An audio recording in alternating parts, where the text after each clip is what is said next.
Welcome, everyone. I'm Erica Wagner. I am the Deputy Comment Editor of The Observer, and I am really thrilled to be here with my wonderful friend, Naomi Alderman, to talk about Don't Burn Anyone at the Stake today, a really terrific title for a book. Good advice for anyone, I think. We're going to talk about the book, and we're going to talk about other things, too. So I want to welcome you all who are here. I also want to welcome our online audience. We have people listening in on Zoom. I want to remind you that afterwards, Naomi will be signing books, which you can buy at a discount. Very exciting. And also, if you sign up, if you subscribe to these events, you can get future events for free. Now, obviously, you're all here, so you know who Naomi Alderman is. Unless they've come to the wrong event. Who gets up and leaves now? Yes, unless they're going, I thought this was something about the Winter Olympics. But I know that you, like me, will have been admirers of Naomi's for many, many years, for her wonderful novels, from Disobedience to The Power to The Future.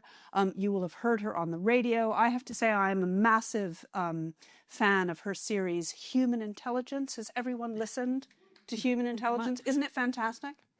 And I just always want there to be more of it. Right, I yes, have me to say. too. Well, actually, I have the BBC's permission to put up the full interviews with the academics. Oh, So, yes, please. yes, having done those interviews, and I do an hour's interview with an academic, and then we only get to put up 4 minutes into the programme.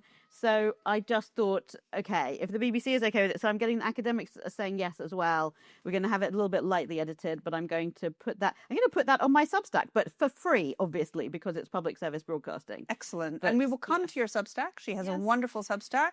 She's a game designer. Oh, yeah. But we are really talking about, we're going to start by talking about this book.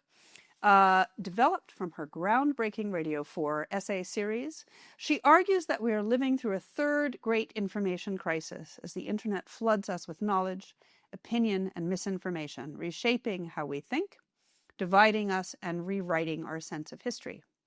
Ranging from the invention of writing 5,000 years ago to the Gutenberg press, from conspiracy theories to online pile-ons, she shows us how past communication revolutions disrupted societies in ways that feel eerily familiar today, and what their turmoil and advances can teach us about surviving the current storm of outrage, panic, and digital noise. So let's have a big round of applause.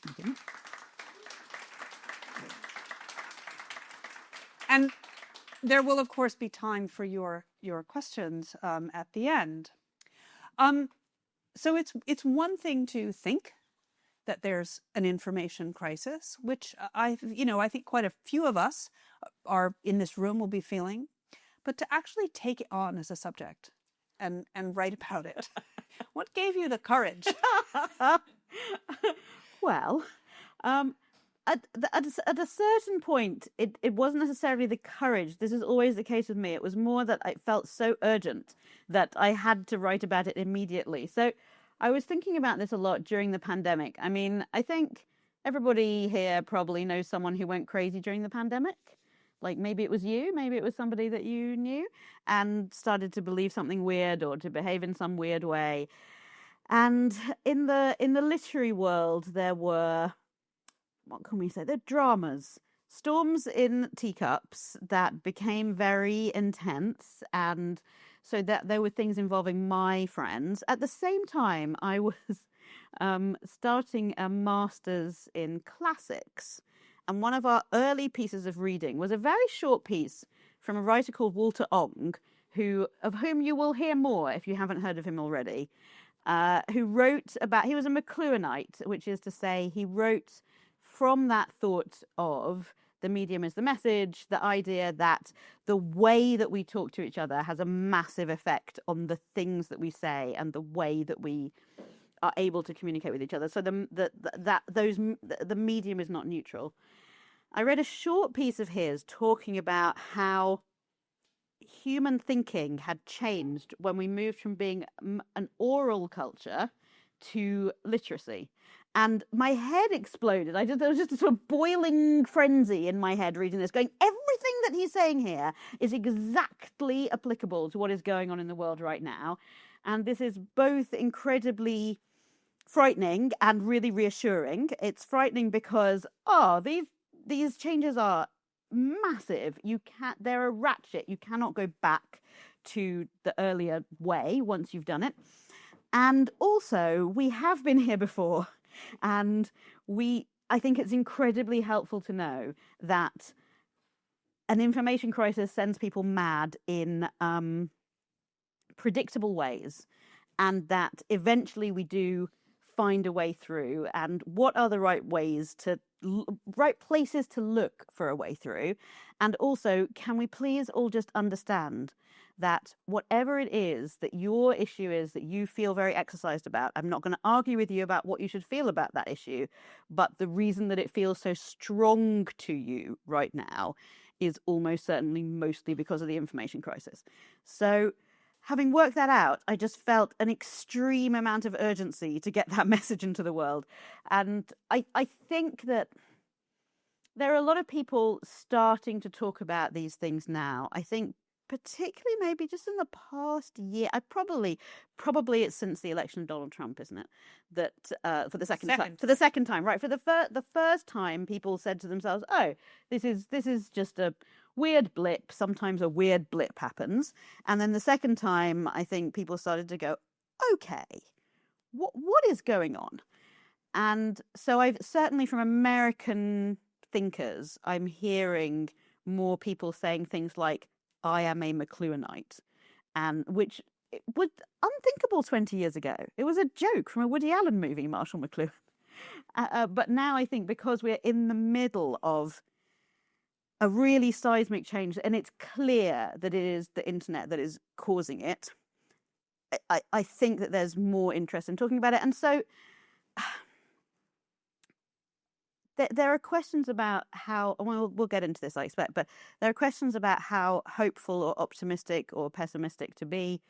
I, for what it's worth, do not think that this is definitely going to end well on a short... I mean, the reason the book is called Don't Burn Anyone at the Stake Today is because I think it's really quite important to understand that this happened after the invention of writing, and then it happened again after the invention of printing. What happens in a nutshell is... there are technological changes that mean that we suddenly have access within a few years or decades to orders of magnitude more information than we used to have. So if we remember the 1990s, let's say, people here who remember the 1990s, and you remember how hard it was to get hold of a foreign newspaper, a newspaper in French, if you lived in the UK. That was a job of work. You had to go to a special newsstand. Yeah, you had to go to a special, and maybe they had to order it for you specially. And if you had a newspaper in French and you were studying French, then you read every article because that was what you had to practice your French with. And now, I mean, infinite amounts of French. When I say it, it's almost impossible to believe it's really true. That in the 1990s, if I wanted to listen to French radio to practice my languages, I had to try to get my AM station to tune in, and it would only work if the wind was going the right way across the channel. Sounds like I'm talking about 1938, But so an information crisis, what happens when within a few decades that happens? Information used to be limited in all sorts of different ways. It used to be that you had only a choice of a certain number of TV programs you could watch of an evening. Now there is infinite choice. All of these things. What happens at these times is we become aware that the people around us who we used to think maybe sort of broadly agreed with us turn out to disagree with us on some maybe things that feel quite fundamental. We're constantly confronted with things that we didn't know about. We have no way to tell what is important and unimportant. There is just a tidal wave of information coming towards us. We haven't developed the systems yet to sift between what we need to know, what's just irrelevant, what we sort of know already, it turns out. And it makes us anxious, and then defensive, angry, people are very, very quick to attack. And it's not just a question of, oh, you fall out with your uncle because he believes something weird about vaccination. I mean, that is also what happens. But certainly in the Reformation, which comes after the invention of the Gutenberg press, people really did burn other people at the stake. Catholics burned Protestants, Protestants burned Catholics, everybody burned women and Jews. So as a Jewish person, that feels quite significant to me to understand how that happens. And I think when I was in my 20s, it felt almost impossible to understand how people who all believed in Jesus had ended up having these incredibly violent wars over centuries, over what seemed like tiny questions of doctrine. Right, tiny. Does the bread and wine really become the body and blood of Christ, or is it just a symbol of the body and blood of Christ? Like, impossible. And now I look at the kinds of arguments people get into online, and I go, oh no, I really understand how that. Yeah, now I understand. So, given my free choice, I would like not to be living through an information crisis, but here we are. So it's better to understand it. But you actually just said, you used the word symbol. And I would say one of the significant themes in the book is what happens when we start to treat people as symbols. So can you say something about that? Yeah. All right. So half of this is a question that I sort of don't know if I quite was able to find a way to express in the book, but maybe we can try again today, and eventually I will be able to express it. The one thing that I would say is, and this I think is more clear, that in an information crisis, the number of symbols that you interact with on a day-to-day basis goes up by orders of magnitude. So that's what literacy is, right? Literacy goes from a world in which all there are is the people around you, objects, animals, whatever, and spoken words which come out of somebody's mouth and then they're gone. But then once you can write things down, you're spending a lot of time, if you can read, looking at symbols. And similarly, once there is print, that's even more symbols. So like the little squiggles on the page, right? I think it's very hard to perceive that what a book is just little squiggles on a page, because we're so used to treating that as totally real, and we've trained ourselves to imagine the characters and the plot and be able to see the scenes in our mind. But it's just scratches. It's just scratches. It's just little squiggles. And now, I mean, I think people who work at a computer are spending something like 10 hours a day. When we say staring at screens, we really mean looking at symbols, different sort of symbolic objects on different glowing pieces of glass. And attaching meaning to them. So my contention is, what you learn is to treat these symbols as if they were people. Like when you're reading a letter, you treat that letter as if it is a person talking to you. And then it becomes much easier to treat a person as if they are a symbol.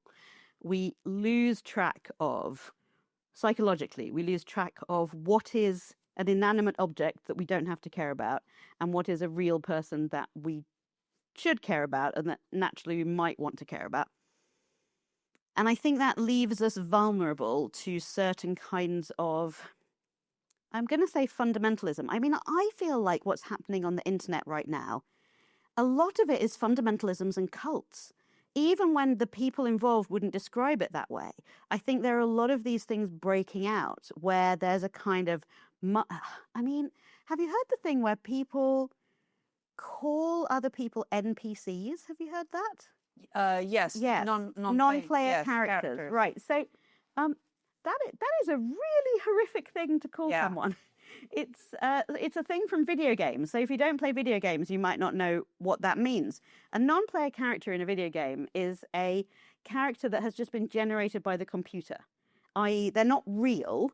They just have a few set lines that they say over and over again. And I was having a conversation about this with somebody the other day who was just like, if a lot of slurs can be reclaimed by the community that they're part of. So queer people would say maybe queer was a slur in the past, now we claim it. There is no such thing as a community that is claiming non-player character. NPC, yeah, I'm not a real person, and this sheeple people.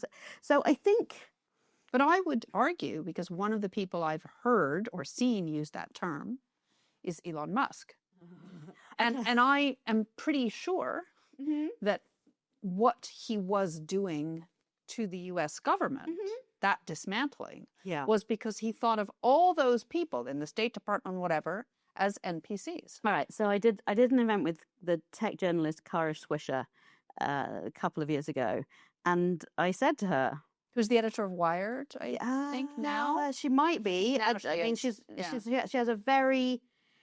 She's got a very starry career. She sort of has known all of these people since they were setting up their first office with a ping pong table in it and making their first companies. And so she has been in the past, not any longer, but has been a friend of Elon Musk. And I said to her, what is going on with him? And she said it in a live interview, so it's not a secret. She said, well, he really believes that the universe is just a simulation and he is the main character. But he really believes that, like, a lot of people like that as a little fun science fiction story. That it's true. But for him, that is what he thinks and that is how he acts. So I would say that's one of the more extreme ways to experience internet psychosis. But I mean, that's what people in the grip of psychosis believe. One of the things people in the grip of psychosis can believe is that they are the only real person. All the other people are aliens or pod people, or they're just paper toys being manipulated, and they are the one who is real and can see through it. So yeah, I think that's probably quite bad. I think, yes. And in terms of symbols, there's something incredibly interesting about our relationship to the symbolic, where when you look at the things that we have in common now with what happened during the Reformation, so the toppling of statues and the tremendous interest in a kind of labeling of others, policing of language. Yeah. That also, excuse me for coughing, sorry. That also feels like it has a relationship to, we're just swamped with symbols. And so there's almost, all right, my thought that I didn't work out fully enough to put in the book, so I'm just going to try it out. My thought is that there's something about things that look a bit like a person but are not a person that becomes very like it attracts aggression for us. Just the toppling of statues, the iconoclasm, the will to tear things down feels like, I mean, my feeling is we're experiencing a certain kind of psychological distress, actually.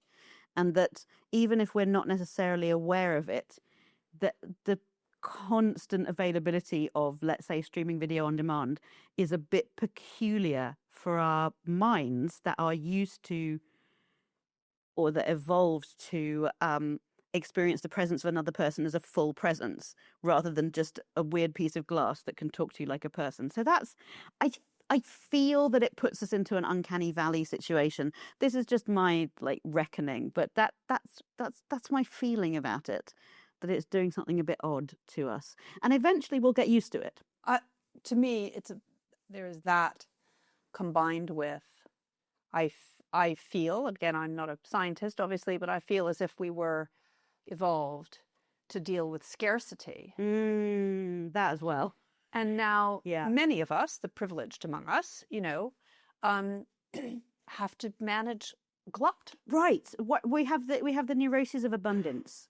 So I find it very difficult to switch from the mode in which I'm collecting media into the mode where I'm consuming.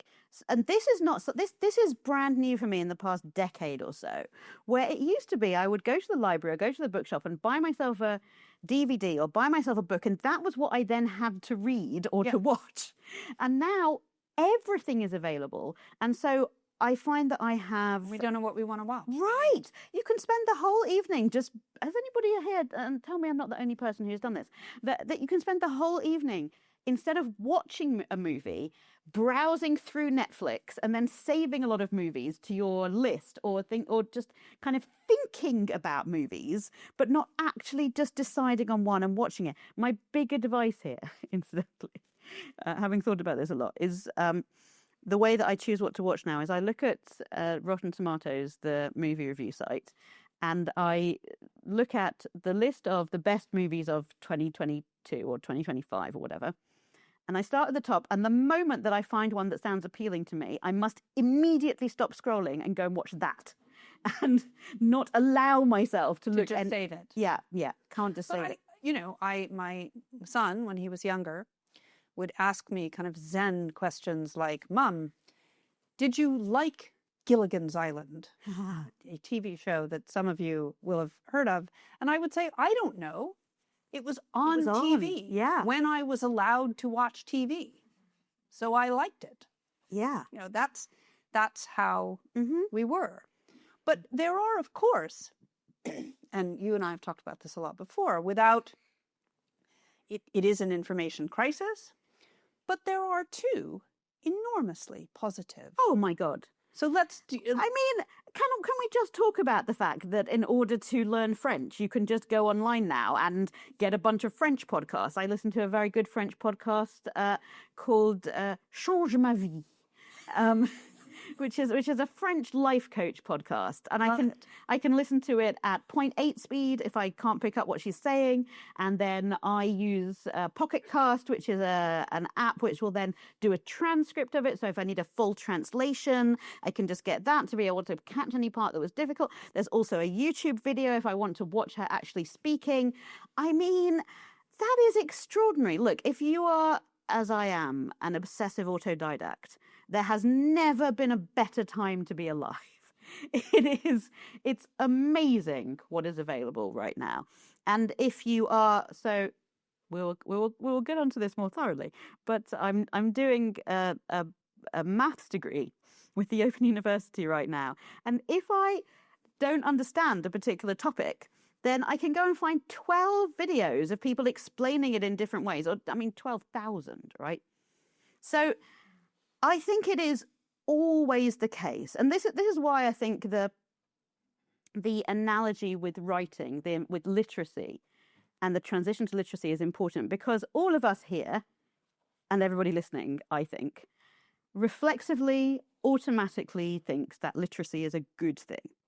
It's a good thing for all the reasons that we know about, because it increases our capacity for understanding the world, for thinking about the world. It increases our ability to organize our own thoughts, to communicate. It's a really shocking thought to be introduced to any ideas about how literacy could be a negative. And so I think it is that analogy is incredibly important, because I don't see evidence that the internet is the one that is just turns out to be the bad one. I think we're living through the bad bit right now. In the same way, I think none of us would go, oh no, printing books is a terrible thing, and we should all just have to read handwritten books that have been scribed by a monk. But I'm sure there were people sitting in cafes in Mainz, yes, in the 15th century, saying that. Well, certainly. I mean, not just people sitting in cafes in Mainz, but also all the people who got burned at the stake. Yes, indeed. And I mean, one of the things that happened, which I haven't put in the book, but one of the things that happened was that one of the most popular printed books in the first 200 years of printing was the Malleus Maleficarum, the Hammer of Evildoers, which is a book about how to find witches and burn them. So guess what happened next? Yes, it was incredibly popular, and yes, a lot of menopausal women who were interested in herbal medicine got burned at the stake, which is very, very, very bad. So I think if you were living through those events, it would be incredibly reasonable to say this printing, This technology is. yes, this technology has been a disaster. It's been a human rights disaster. It's been an informational disaster. So one of the books one of the writers that I talk about, Elizabeth Eisenstein, was the great historian of the print revolution. And she says this brilliant thing. She says, when science went to print, so too did all of the pseudoscience quackery. So at the same time that the astronomer Tycho Brahe was doing incredibly groundbreaking work in doing new observations of the stars and writing down very, very accurately what he had seen so that people could start to work out the motion of the Earth and the motions of the planets. At the same time that he was doing that, people were printing the Malleus Maleficarum or some weird nonsense about how to use astrology or strange things about magical stones that you could find in the head of a toad. And Elizabeth Eisenstein says, very few people had the skill to tell the difference. And that is where we are. There have been a lot of, if you are interested in learning about anything now, the internet has got you. Really, it's amazing. You start off saying to yourself, I would really like to learn about the painter Manet. And all you have to do is approach the internet with that question, and there are 1,000 resources for you. And you can start out, you can go and look at the paintings that you would otherwise have had to travel across the world to see. There they are on your screen. You can zoom in tremendous detail. There are documentaries for you to watch. And similarly, if you approach the internet thinking, I would like to find out more about why vaccines are evil and Bill Gates is trying to give me cancer, there are a million videos and articles, and maybe since the Epstein files, Bill Gates is not the example I want to give of someone who's not going to be trying to put anything into your food. But there's more information than we can possibly handle, actually. But even if you're not looking for that, it will come to you. It will come to you, yes. And the question to me is, and when I think, is do you have the skills to tell the difference? Right. This is the Eisenstein question, is a lot of people, it turns out, do not have the skill to tell the difference.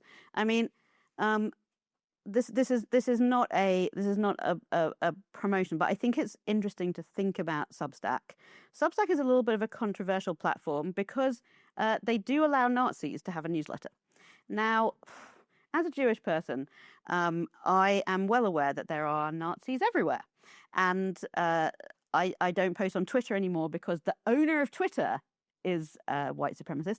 But I don't ipso facto think, if I see a Nazi on a platform, I must immediately leave, just in the same way that I don't expect Sainsbury's to ban all Nazis. Or, maybe it would be great if they did, but maybe it wouldn't be great if they did. I don't know. It's not a question that I ask myself. Shop somewhere. Yeah, you have to shop somewhere. Anyway, so these are ethical questions. We can get into it if people want.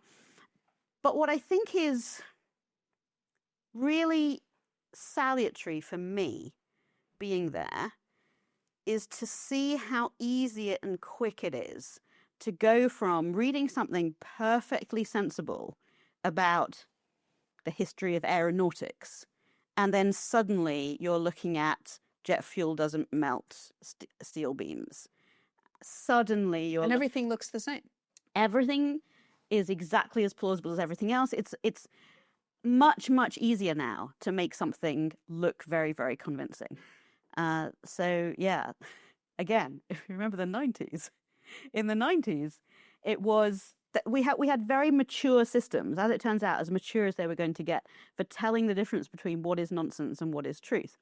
So it was incredibly easy for somebody to print up their strange views and go to a copy shop, and not a coffee shop, a copy shop, which was a thing. I think that still exists, actually, Kinko's, and to go there and to photocopy 1,000 copies of whatever their weird thoughts were, but then how would you get it? They would be handing it out on the street, or it would be tacked up onto a lamppost. And we had very strong, I mean, certainly I knew perfectly well that there were kinds of seriousness with which you should treat things that you read in a newspaper that you bought in a newsagent compared to something that you found on a flyer on the street. And even more so, there were certain newspapers that were known to be more serious than other newspapers. And there were certain books which you could find out from the types of people who had referenced them that this was a serious book. And all of those systems were very, very well signposted and had developed in a very mature way. And now all of that is gone. And it is extremely easy to make a website that looks exactly as convincing and beautiful as the Observer's website, right? You can do that in 20 minutes actually with AI. I'm going to have some water. Can I pour that? Well, thank you very much. Slight tickle. So yes, it is a problem. I mean, even I find myself sometimes looking at what I thought was a debunking channel or a debunking, because I love a good debunk. And you know, it starts out with debunking, I don't know, there's no such thing as UFOs, and then 3 articles later, I mean the clue for me is often something about the Jews. That's the one where you just go, oh, here we go. Oh, right. Yes, at the point that the debunking suddenly goes, you know, this is not true and this is not true, and also don't believe what they tell you about wars. All wars are caused by Jews. You go, okay, right. But if I didn't have that feeling, I don't know how deep I could go in some of those things. I mean, I work on it quite hard, but also I don't think you have to be stupid to be taken in by some of it. No, I don't. I think that's to me, I think I have quite good equipment for kind of triangulating, for detecting. I know how to do research. What's the source of this? Who were they citing? But even so. And those skills, I mean, we might... And then, I was going to say that, you know, and then we come to AI. Oh, right. So to the fabrication. The fabrication and, yes, I do think in a world of AI that those traditional skills of tracing back to the source are going to become more and more and more valuable, because it is the easier it is to produce very fluent nonsense, the more critical it will be to have people who can tell the difference between truth and falsehood. It's very interesting. Look, I'm fascinated by AI, and tell us, do you use it? I do. How do you use it? Well, what I would say first of all is I'm very interested by technology. This is why I've written the book. This is part of my career, has always been. I'm really interested by technology. I make video games. I'm really interested in the intersection between human culture and technology. And I find these questions fascinating. So I'm interested in AI purely with my own curiosity, to go, what is this capable of? What is it doing? What is it like to use it? How does it change the way that I approach some piece of work if I know that I'm using it or if I'm not? So, and these are very separate questions to what would I use it for in my actual work now. I would never let an AI write for me. I did a few experiments with this, and it has never produced a sentence that I would not be ashamed to publish under my own name. Its writing style is bad, and I do think that one of the protective factors here is that writers are really badly paid. So the amount of money that you can make by replacing all of the writers is not actually that much. So the AI has moved on to it's becoming very, very good at least bolting together bits of computer code now in ways that are interesting. We can talk a bit about that. in terms of the experiments that I've done, sort of taking soundings almost to go, what does this do? What does it not do? To me, the most useful thing is to treat it as a sophisticated and useful form of internet search. It's a search function. So you can formulate a very detailed search in natural language. You can say to it, go and find these references for me. What is it exceptional at, which is brand new, is, and I would, if you're interested, I highly recommend trying this, is to say whatever subject it is you're interested in, you say, please find me the top 5 articles or journal articles or essays on this subject in Chinese, Korean, Russian, Japanese, other languages which you do not speak and do not know the alphabet of. And it will find that for you. And then your world is suddenly so much bigger because, oh my God, now I have read about the information crisis as people are, Walter Ong, what people are saying about Walter Ong in Korea. Amazing. I don't know the alphabet of Korean. So there was, and so, I couldn't even formulate a query like that in Google. So, and if you say to it, you've got to find me an actual reference and you've got to show me where that's come from, then that is quite useful. But my funny story is... Because otherwise it will make them up. It makes stuff up. Now, let me tell you, when I was working on my dissertation for my classics masters, I was using it to do searching corpus of Latin. And that's also very useful just to quickly search the corpus for me for various different references. On one occasion, I forgot to put in, you must give me meticulously the academic reference of any essay that you produce, and any reference that you produce, you must show me where you got it from. And the AI very fluently made up 30 lines of Juvenal. Wow. in Latin. So, and then, I had a couple of hours of just going, where's this reference from? What's this? I mean, this is perfectly suited to my needs. Strangely, perfectly suited to your this needs. produces exactly what I needed it to say. The other thing is, when I was doing the bibliography for this book, on the day that I was supposed to work on my bibliography, I had a migraine. And so I thought, okay, well, this feels like a task for which a computer would be well suited. And so I tried it out. Please scan through the book, find all the books that I mentioned in here, and find me the author, date of publication, place of publication in the Harvard referencing style. And what it produced was, I skimmed through it and it looked perfectly fine and sent it off. And then the next day when I did not have a migraine, I went back and looked at it and I went, oh, shit. Because it had made it up, but in such a convincing way that it needed a full academic literature search to figure out that this book was not Heinemann 1989, but Macmillan 1990. And so it would have, I thought at the time... Telling you what you want to hear. Right. And it's making things up that are plausible. So I thought, if I had an intern who did that... This is the reason that it's troubling, I think, because we are really quite good at assessing other human brains. If you have an intern who is good enough to be able to know that it's probably something like Heinemann 1989, then that is also a person who is perfectly capable of finding out that it was instead Macmillan 1990. And you would immediately fire that person because that was clearly somebody who's deliberately sabotaging you. Not incompetent, malicious. Yeah. And it unless you say you've got to give me the reference every single time, then it just does the real reference.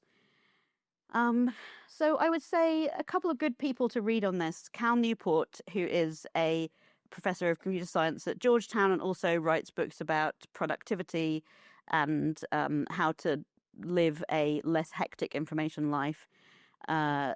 He's regularly publishing and talking about what he thinks the AI is doing right now and what's interesting about it. I mean, don't believe anybody who tells you that it's going to become a god. I would also say don't believe anybody who tells you that it's completely, totally useless. Where we are is just trying to work out what it's useful for. And a lot of technologies are like this. My dad is a history professor, and he did his PhD on the railway industry. And did you know that when steam trains were first invented, people thought that they would be used for hauling goods, and particularly hauling the early steam trains were used for hauling coal from the coal mines to where they would be shipped off to. And it was only when they noticed that people who worked at the mine were basically cadging a lift back home on the train that they went, just a second, passenger train could be a thing. So this is the way that it works. It's cow paths. You know, we sort of invent a technology and we go, oh yeah, I can see a couple of uses for this. And then people show us what the uses are. Extremely interesting and probably quite troubling. Harvard Business Review did a investigation into what were the most popular uses of AI in 2025. Do you know the answer? Top use of AI. Well, I want to say porn. I mean, no. Like, interestingly, therapy. Oh, yeah, and it's being sold as a kind of, this will improve your business productivity. The evidence is it does not improve your productivity. I mean, I would say, as I've said, there's very interesting research capacity, particularly research in foreign languages. I find that very good. But yeah, people are using it to talk to about their lives. So that feels like a very important conversation we're not having, which is how to do safe talking to the AI about your life, which then doesn't mean that it's going to give you psychosis and give you support and encouragement all the way until you do some terrible self-harm, which it has done to people. Or that it encouraged you. And there was a very interesting episode of the Daily, the New York Times' podcast about this. I guess, an interesting thing is whether it pushes us towards wanting our human relationships to be more like machine relationships. Right. Whether you only want the boyfriend that says, I love you and support you in everything you do. Right. And, okay. If I were to paint a really grim picture, which, I mean, we could do, all right. In the book, I talk about how all of these technologies end up encouraging us to substitute the technology for real people. That is just the direction of travel. And listen, I am sure that everybody in this room and everybody listening likes books. And none of us think that books are bad for us. I think that would be a weird, bizarre thought to have. At the same time, we must accept from our understanding of what literacy does. Literacy takes us from only having relationships with other humans and maybe with animals as well. And now there's a third kind of thing we can have a relationship with, which is an inanimate object. Inanimate object, words on paper, a person contained within these little symbols.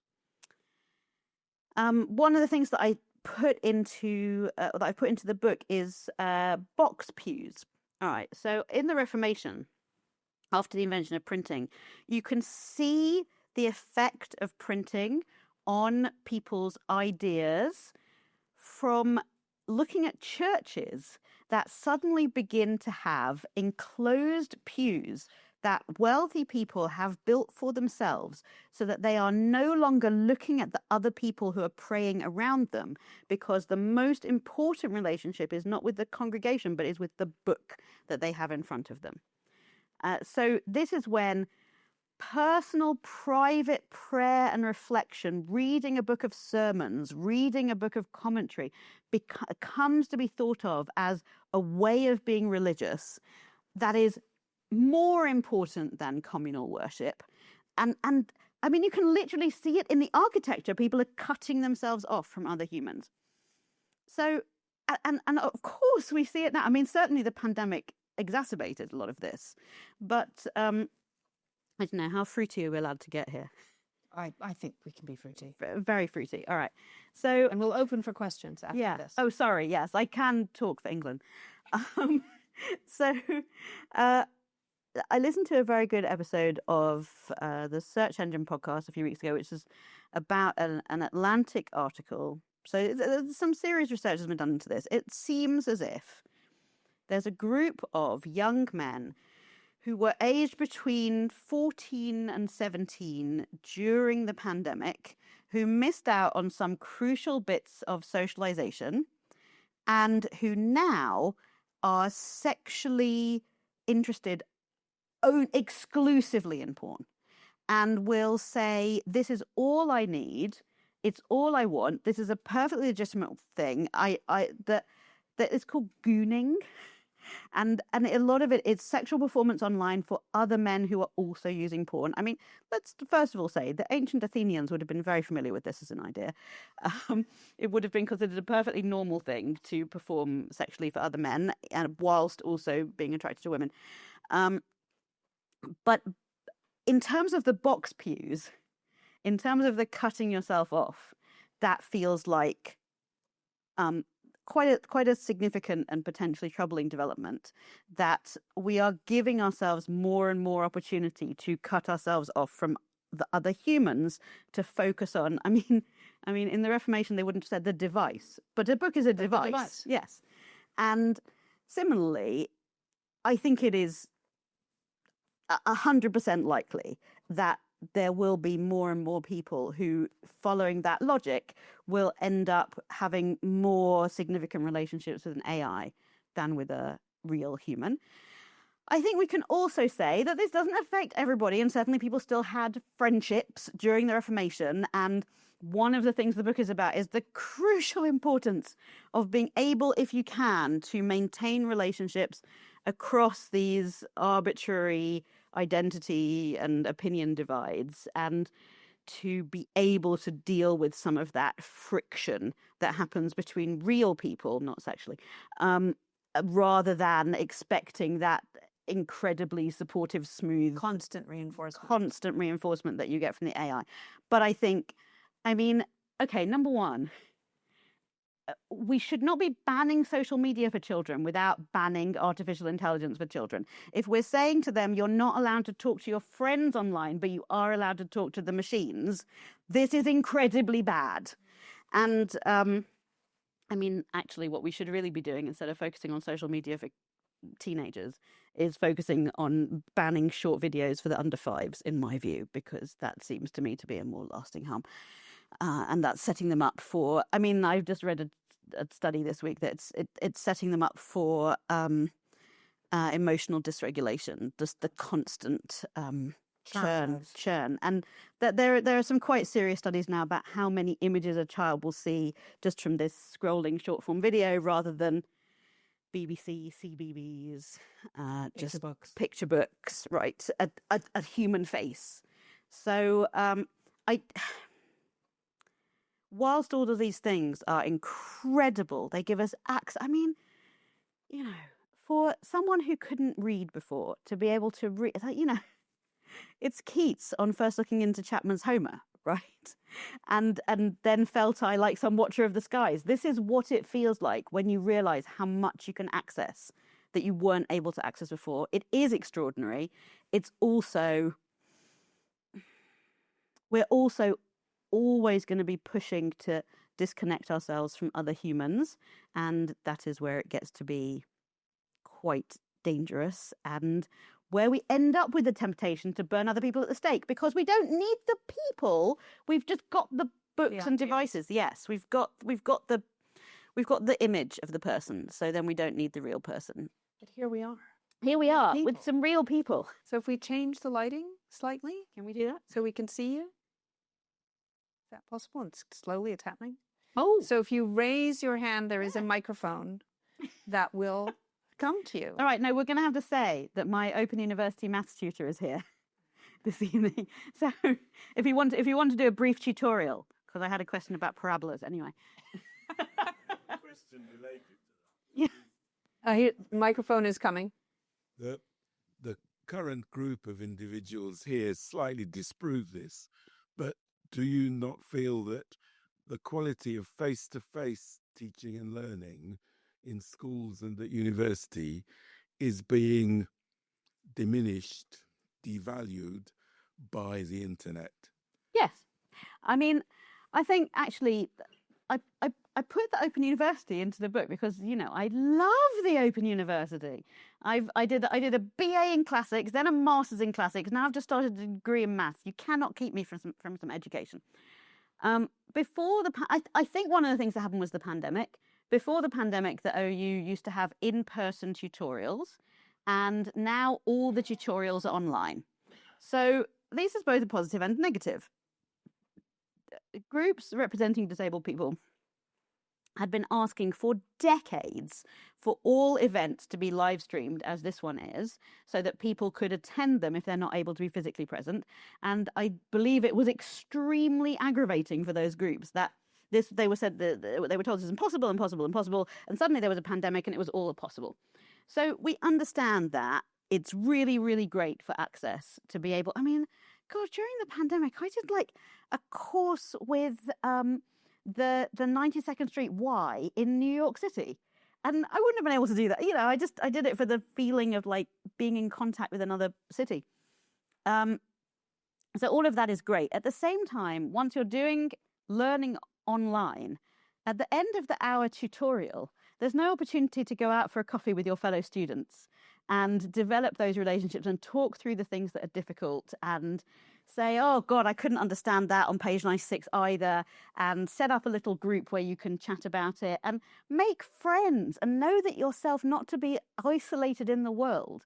So what it's causing is more loneliness, actually.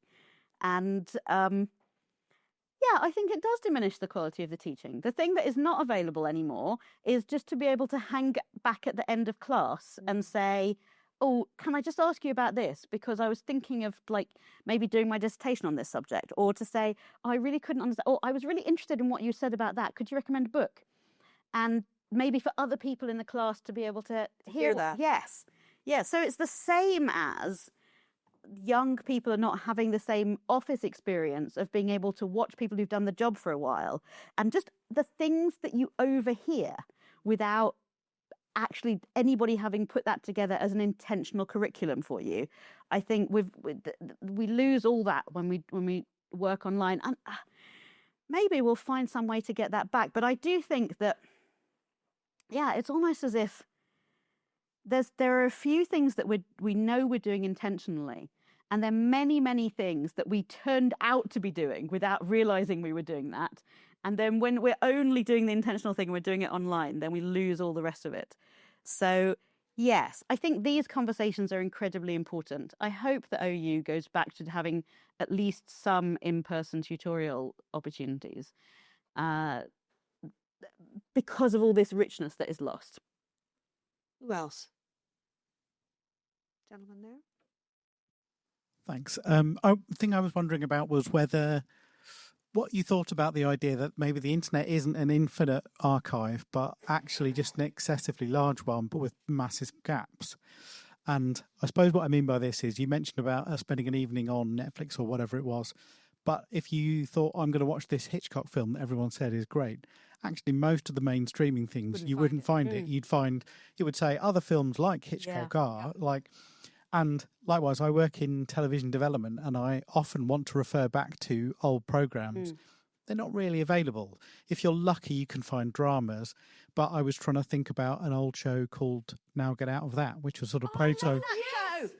Oh, do you? Oh my God. All right. And there's a few clips. That's about all I can find online. Okay. Yeah. Anyway, I'd love your thoughts on that. Yeah. Number one, I am essentially an indentured servant to the BBC, because if you're making programs for the BBC, you get access to the BBC archive, which is online basically all of the programs that they have aired since 90. They're putting them like they're going back in time, but basically you can get everything now that they've aired since about 1980. So I have got Now Get Out of That, which I also really liked as a show. And if I stop making programs for them, then they will take away my access. So that's that. It's a necessary part of my neurological architecture to be able to have access to it. Yes, I think that is also true. It presents itself as an infinite list, but actually it's a subset of what is there.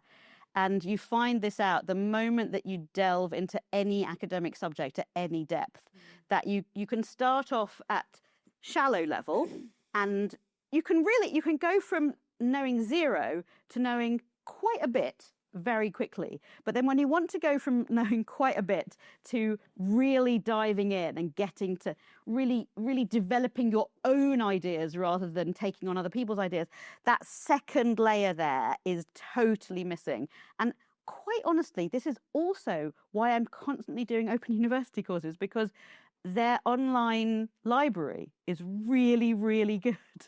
And it takes you from that. So I get access to a lot of journals and loads and loads of academic books as ebooks. So I don't know what to offer if you're not able to make programs for the BBC and constantly do Open University courses in order to get this. But I mean, I do think it's something to be aware of. I think yes. Partly it's just thinking, like, are there other, like, specialist video stores? Yeah. I mean, obviously they're threatened, but I think partly, as you say, it's just a knowledge that there's a kind of an illusion. Yes, there is. I think I would also say, just in my experience, and I take my intellectual life very seriously, as you can tell, the best thing to start doing is, if you have an interest, to join a specialist library about it, because then they will almost certainly know how to get you access to a bunch of things. I think the BFI might be able to, if you put in archive access requests, get access to things. I know that there's also, this is just what I do you know Box of Broadcasts? Okay, so that is worth having a look at, because so that's an academic database for people who are using broadcast material for teaching, and they have a lot of stuff from the BBC and also from ITV and Granada back in the day. So, but it is true that the free internet is shallow. And at the point that you want the depth, that is the paid internet. And it's often the paid accredited institutional internet. And that's a very different thing. And then there's also, the really important books that you get into when you go sort of really drill down. You have to go to a library and get the physical book. Still. Yeah, still. Final last question. Oh, sorry. Yes. Don't know why I'm apologising. There's somebody in the back, I think. Question just here. Yep. Hello. Somebody made a comment about gaps, and as a black woman, there are more than just gaps. There are deliberate omissions. Oh, yeah. There are deliberate mischaracterizations. There are a whole range of issues for me around this notion of information. What is true, what isn't true, what is included, what is excluded. And actually, the people who are the arbiters of knowledge and who get to share that knowledge define that knowledge. And that means that there are a whole range of people who look like me, don't look like me, out there who are already excluded. And so in some ways, the internet and AI can be a blessing, but in other ways it's definitely a curse. Even just thinking about AI in terms of facial recognition and how, because it was developed by white Europeans, we are constantly, I say we are constantly misidentified, and the implications and the problems that cause us. So I've listened to what you said and I find it quite interesting, but I've been listening to it as somebody who thinks I can't relate to that. What do you think? Yeah, I mean, I don't disagree with anything that you say. I think some of it has been systemic omissions, where there are kinds of history that weren't taught and recorded. But I think right now there are incredibly deliberate erasures. So is it Arlington National Cemetery in the United States has removed exhibits about black veterans and the contribution of black people in America's war. Yes. Yeah. Oh, sorry, say that again. Trump is doing that deliberately. Yeah, deliberately. Yeah. Absolutely deliberately. It is part of a policy. I think, look, we will never get to a point where we have perfect information. I think on some levels what is amazing about the internet is that we are able to access more and more stories that we were never able to see before. So, I mean, just to sort of tell on myself, I think probably in the 1990s, I would have been somebody who said, oh, yeah, racism is terrible, but I think it's sort of mostly over now. And then at the point that I could see video of people of color's lived experiences and things that were happening on the street, that was a tremendous shock to me. And I realized that I had been completely mistaken.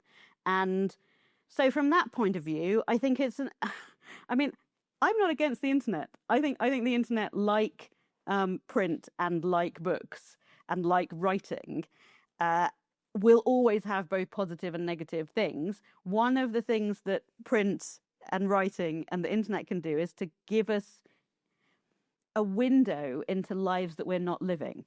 And from that perspective, I think a lot of what's happened in the past 10, 15 years has been a very necessary corrective. So what feels frightening is to go, oh, there were so many stories that I wasn't aware of, but that's also what's exciting and liberating. It feels both unsettling, but also amazing.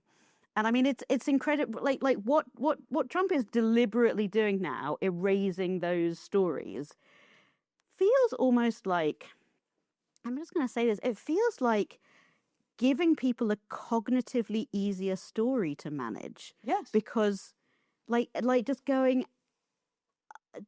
a bunch of people are so challenged by having to confront stories that are different to the stories they grew up with, that they're literally destroying those other histories in order not to have to cognitively deal with something challenging and have to integrate new ideas into their perspective of the world.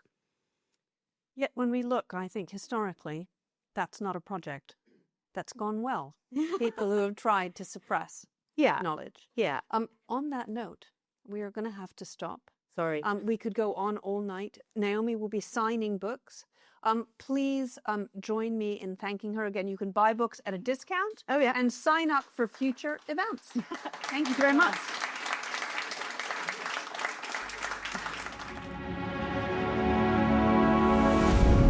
The Observer.